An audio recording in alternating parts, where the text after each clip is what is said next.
আল্লাহ তাআলা বলেন, যে ব্যক্তি রমজানে রোজা রেখে মিথ্যা বলা, মিথ্যা আচরণ, নাফরমানি আচরণ ছাড়তে পারে নাই, খোদার কসম নবীজি বলছে ওই নাফরমান খাদ্য এবং পানীয় থেকে উপাস থাকার কোনো প্রয়োজন আল্লাহর নাই। যা বেটা তুই, আল্লাহ বলেন মিথ্যাই যেহেতু ছাড়লি না, মোবাইলের নারীয়ে যেহেতু ছাড়তে পারলি না, সুদখোর তুই সুদে যেহেতু ছাড়লি না, বেপর্দা নারী, বেহায়া নারী তুই যেহেতু পর্দাই করতে পারলি না, তো আর উপাস থাকার দরকার নেই, ভাতে খা, সকালের নাস্তাও কর, দুপুরের খাবারও খা, লাগবে না, তোর রোজা দিয়ে আমি করবো। ও আরশে আজিমের মালিক, আমি চাইলেই মুত্তাকি হইতে পারবো না, তুমি আমাকে একটু সাহায্য করো, তুমি আমাকে একটু রহমত করো, তুমি আমাকে অনুগ্রহ করো।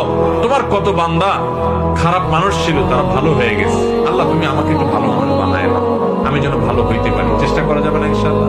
আল্লাহর কাছে দোয়া করা যাবে না ইনশাআল্লাহ?